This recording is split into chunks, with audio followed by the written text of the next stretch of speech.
You are just the house sitter, Beatrice. This apartment suits your sister's lifestyle better. My father said this right before he shoved me hard enough to crack my head against the hallway table. I touched my forehead and felt warm blood. Behind him, inside the apartment I paid the mortgage on, my mother was throwing my clothes into garbage bags while my pregnant sister, Sarah, measured the living room for a crib. Sign the papers, he spat, looking down at me on the floor. Or I will make sure you never work in this city again. I did not scream. I did not fight back. I stood up, wiped the blood from my face, and walked away in silence. Because I knew something they didn't. Have you ever had family treat you like an ATM instead of a person? Drop a comment and let me know where you are listening from. I want to see how many of us have survived this. I sat on the edge of a generic hotel bed 3 blocks away, holding a bag of vending machine ice against my temple. The throbbing in my head was a rhythmic reminder of where I stood in the family hierarchy, somewhere below the golden child, and just above the furniture. I did not cry. I did not call a friend to vent. Instead, I pulled out my laptop and opened a spreadsheet. That is what I do. I am Beatrice. And for the last 7 years, I have managed supply chain logistics for one of the largest shipping firms on the East Coast. My job is to track things that go missing. Containers, assets, money, and find out exactly who took them. It is funny, really. I spent my days auditing million-dollar losses for strangers, but I never audited the theft happening under my own roof. Until tonight. Tonight, the physical blow from my father finally knocked the blinders off. It was not just about the apartment. It was about the Beatrice tax, the cost of being the responsible one, in a family of parasites. I looked at the spreadsheet, scrolling back 5 years. The numbers were cold, hard, and undeniable. Specifically, the $60,000. That was the number that used to keep me awake at night. When I was 24, I had saved that money for a down payment. I worked double shifts in a non-air-conditioned warehouse, scanning inventory until my fingers bled, eating instant ramen so I could bank every cent. I put it in a joint account with my mother because she convinced me it was safer and helped with my credit score. I remembered the day I went to the bank to get a cashier's check for my first place. The teller looked at me with pity. "Miss, the balance is $40. My parents had drained it. $60,000, gone in a week. When I confronted them, my mother did not even apologize. She just said Sarah needed to find herself. You know how sensitive she is. Europe will be good for her mental health. So while I went back to the warehouse, sleeping on a friend's futon, Sarah was posting photos from the Amalfi Coast, drinking wine paid for with my sweat. They told me I was selfish for bringing it up. They told me family helps family. And I believed them. I swallowed the rage and worked harder. I rebuilt my savings, dollar by dollar, alone. That is why this apartment was different. This condo in Coral Gables was not just real estate. It was the first thing in my life that was legally, completely mine. My name on the deed. My money in the mortgage. No joint accounts. No access. It was my sanctuary. It was the only place in the world where I was not a resource to be harvested. And they knew that. That is why they invaded it. They did not just want to help Sarah. They wanted to break the one thing I had kept for myself. They looked at my clean floors and my quiet office and saw wasted space. They looked at me and saw a placeholder. I closed the laptop. The ice in the bag had melted into cold water, dripping onto my hand. My head still hurt, but the confusion was gone. They thought they had won because they held the ground. They thought that by changing the locks, they had locked me out of my own life. But they forgot what I do for a living. I do not just find missing things. I punish the people who take them. I picked up my phone. I did not call the police. Not yet. I called a number I had saved for a nuclear option I hoped I would never have to use. It was time to stop being the daughter. It was time to be the auditor. I returned to the apartment the next morning. I had replaced the ice pack with a sterile bandage taped across my forehead.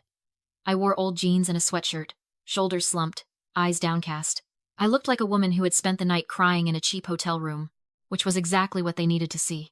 When I unlocked the door, James had grudgingly unlocked it after my text, saying I was coming to surrender. The smell hit me first. Coffee and bacon.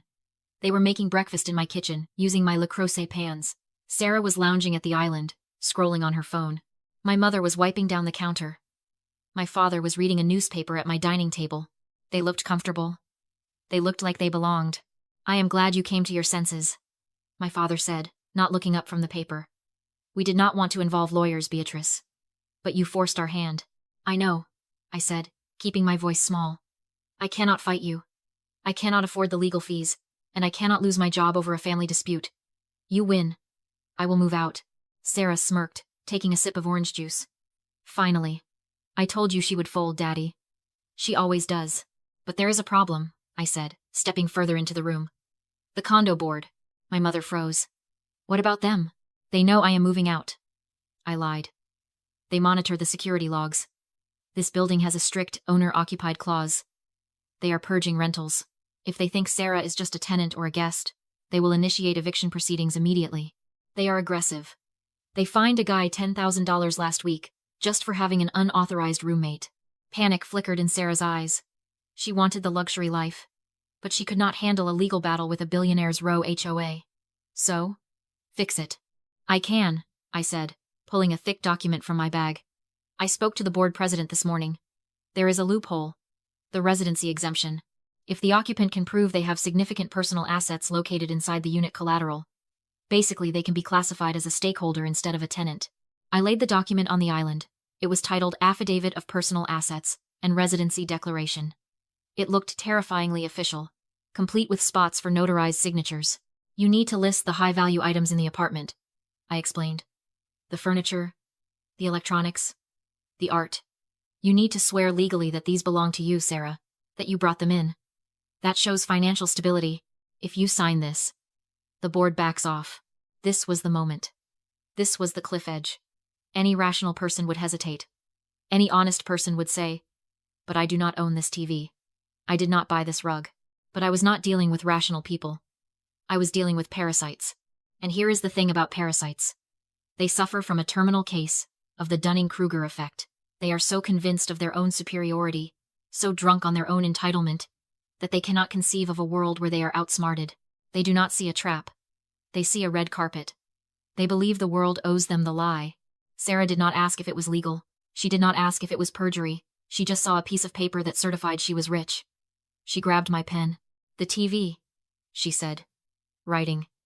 That is the Sony OLED, right? Put that down. And the leather sectional. And the Vitamix. She went down the list, claiming my life as her own. But then she started listing the other things. The things I bad not bought. The Chanel boy bag, she muttered, writing it down. The Dyson Airwrap. The MacBook Pro. I watched her hand move across the paper.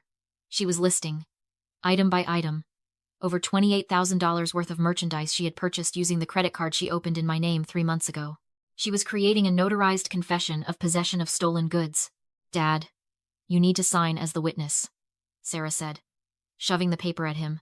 It proves you vouch for the assets. James stood up, puffed out his chest, and signed with a flourish. He looked at me with a triumphant sneer. See? It is not that hard to be helpful, Beatrice. No, I said, taking the clipboard back. I looked at the signature. It was perfect. It is not hard at all. I walked out with the document in my bag. They went back to their breakfast. They thought they had just secured a condo. They had just signed their own arrest warrants. Back in the silence of my hotel room, I did not rest. I executed the second half of the pincer maneuver. See, my family thought the battle was about who got to sleep in the master bedroom. They did not realize I had already nuked the battlefield. While they were busy measuring drapes, I had been on the phone with Mr. Henderson. He represents a corporate investment firm that specializes in distressed assets. They buy properties for cash, sight unseen, usually from people going through divorces or bankruptcies. They close in 7 days or less. The catch? They pay significantly under market value. I looked at the DocuSign envelope on my laptop screen. Selling to Henderson meant losing $30,000 of equity. $30,000 of my hard-earned money. Vaporized just to speed up the clock. A younger version of me would have cried over that loss. The current version of me saw it as an extraction fee. It was the price of a clean severing. I clicked sign. As of 9 a.m., this coming Saturday, the apartment would legally belong to a faceless corporation with a zero-tolerance policy for squatters. I was not just kicking them out. I was transferring them into the jurisdiction of a multi-billion-dollar legal team. Then, my phone lit up. The notification I had been praying for. Card not present, transaction approved. $4,250. Vendor. Royal Tot Luxury Furnishings. I opened the app.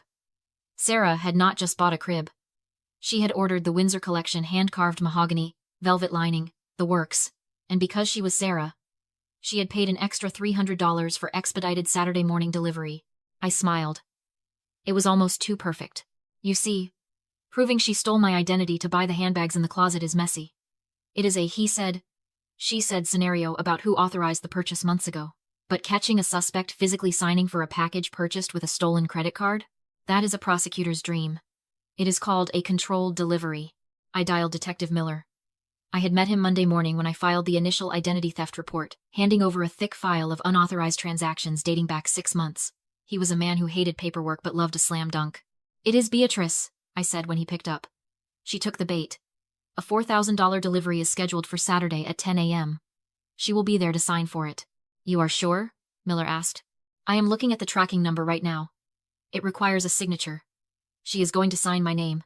"All right," Miller said, his voice shifting from tired to interested. "I will talk to the captain. We will swap the driver out. If she puts pen to paper, we take her down."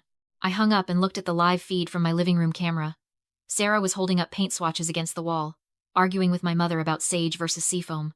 They looked so secure, so permanent. They had no idea that the ground beneath them had already been sold, and the furniture they were waiting for was being delivered by the police. They wanted a housewarming. I was going to give them an eviction. Saturday morning, I sat in a rented sedan down the street, engine idling, watching my own apartment building. Beside me, Mr. Henderson, the corporate acquisitions manager, checked his watch. He was a man of few words, dressed in a suit that cost more than my first car. He held a set of master keys and a folder containing the final sale documents. "Delivery truck is 2 minutes out," I said, checking the tracking app. "And the police?" Henderson asked, not looking up from his phone. "Staged around the corner. Detective Miller just texted. They are ready." I looked up at the windows of Unit 204. I could see movement. Balloons, streamers. My family was throwing a party, a sip-and-see for the new apartment, inviting aunts, uncles, and cousins to marvel at Sarah's good fortune. They were drinking champagne in a home they did not own, celebrating a victory that was actually a trapdoor. It was the height of hubris. They felt so untouchable, so protected by their delusions of grandeur, that they did not even consider the possibility of consequences. They thought I was gone, defeated, erased. A white delivery truck turned the corner. It was not a standard courier van. It was an unmarked box truck, the kind used for high-value freight. The driver wore a generic uniform and a cap pulled low. It was Officer Rodriguez, one of Miller's team. He pulled up to the curb. I watched him unload a massive box, the Windsor Collection crib. He wheeled it into the lobby. "Showtime," I said. Mr. Henderson nodded. We got out of the car and walked toward the building. My heart was not racing. My hands were not shaking. I felt a strange, icy calm. This was not revenge. This was simply the bill coming due. We entered the lobby just as Officer Rodriguez buzzed Unit 204. "Delivery for Sarah Miller," he said into the intercom. "Send it up." Sarah's voice crackled through the speaker, breathless with excitement. We rode the elevator in silence. When the doors opened on the second floor, the noise hit us. Laughter, clinking glasses, the smell of expensive catering. The door to Unit 204 was propped open with a doorstop, my doorstop. I walked in first. The living room was packed. My Aunt Patty was admiring the view. My cousin Mike was eating a canapé on my white sofa, and in the center of it all, Sarah was clapping her hands as Officer Rodriguez wheeled the box into the room. "It is here," she squealed. "Oh, Tyler, look! It is the crib." Tyler, her fiancé, stood by the window, looking less enthusiastic. He looked tired. Maybe he was starting to realize that the math of Sarah's life didn't add up. "Sign here, ma'am," Officer Rodriguez said, holding out a digital pad. Sarah grabbed the stylus. She didn't even look at the screen. She signed with a flourish. That was the moment. The ink was the evidence. The signature was the confession. "Police!" Rodriguez shouted, dropping the act instantly. "Hands behind your back." The room went dead silent. The music seemed to cut out as if someone had pulled a plug on the world. Detective Miller and 2 uniformed officers swarmed in from the hallway behind us. Sarah froze, the stylus still in her hand. "What? What is this?" "Sarah Miller. You are under arrest for identity theft, credit card fraud, and grand larceny," Miller announced, his voice booming off the walls. He grabbed her wrists and spun her around. The click of handcuffs was the loudest sound in the room. "No!" Sarah screamed, struggling. "I bought this. This is my apartment. Beatrice. Beatrice, tell them." She spotted me then, standing by the door with Mr. Henderson. Her eyes went wide, pleading, terrified. "Actually," I said, my voice cutting through the panic, "Mr. Henderson owns this apartment. He bought it 3 days ago." "Trespassing," Henderson added smoothly. "You are all trespassing on corporate property. Everyone needs to leave. Now." "This is insane." My father, James, pushed through the crowd, his face purple. "You cannot arrest her. She owns everything in here. We signed a paper. We have that paper, sir, Detective Miller said, pulling the affidavit from his jacket pocket. A sworn statement listing $28,000 worth of stolen goods as her personal property. And you signed as a witness. James stopped. The blood drained from his face as he realized what he had done. He had not protected her. He had framed her. And you are under arrest, too, Miller continued, nodding to a uniformed officer. We have a medical report and video evidence of an assault on Miss Beatrice Miller 3 days ago. I am her father, James shouted as the officer grabbed his arm. I was disciplining her. I watched them struggle. I watched the relatives, the aunts who had ignored me, the cousins who had mocked me stare in absolute horror as the perfect family was dismantled in real time. It was not a tragedy. It was a transaction. They had bought their arrogance on credit. And now the bank was foreclosing. And I stood there, untouched, unbothered, watching the balance settle. The police cleared the apartment with professional efficiency. It did not take long. My family's delusions of grandeur fit into surprisingly few evidence bags. From the lobby, I could hear Sarah screaming in the back of a squad car. She wasn't screaming for a lawyer. She was screaming for her daddy to fix it. But James could not fix anything. He was being read his rights, his hands cuffed behind his back, his face gray with the realization that his bullying tactics did not work on the penal code. Linda was the only one left standing on the curb, sobbing into a silk handkerchief, looking at the neighbors who had gathered to watch the spectacle. I walked over to Tyler. He was standing by his car, looking like a man waking up from a coma. He was holding the engagement ring Sarah had thrown at him during the arrest. I am sorry, he whispered, staring at the ground. I didn't know. I know you didn't, I said. I pulled a sealed envelope from my purse. It was marked, for the groom. You might want to read this before you post her bail. He took it, his hands shaking. Inside was the DNA test proving the baby wasn't his, along with the bank statements showing where his down payment money had actually gone. I watched him open it. I saw the moment the truth hit him. He did not look back at the police car. He got into his vehicle, tossed the ring onto the passenger seat, and drove away. That was the last loose end. I walked over to Mr. Henderson. I handed him the spare keys and the access fobs. The place is yours, I said. Sorry about the mess. We have seen worse, he said, handing me a check. The remaining equity. It was not a fortune, but it was enough to start over. I turned to leave, but my mother grabbed my arm. Her grip was weak, desperate. Beatrice, how could you? We are your family. You destroyed us. I looked at her hand on my arm until she let go. Then I looked her in the eye. I didn't do this, Mom. You did. You stole. You lied. You assaulted me. I just turned on the lights. I did not wait for a response. I got into the waiting Uber. The driver asked if I was heading to the airport. Yes, I said. One way to Chicago. As the car merged onto the highway, I pulled out my phone. I navigated to my contacts. Mom. Dad. Sarah. I hit block. Block. Block. The throbbing in my head finally stopped. The Miami skyline faded in the rearview mirror, and for the first time in 29 years, the silence was not lonely. It was free. If you have ever had to burn a bridge to save yourself, hit that subscribe button. We are building a new city, one brick at a time.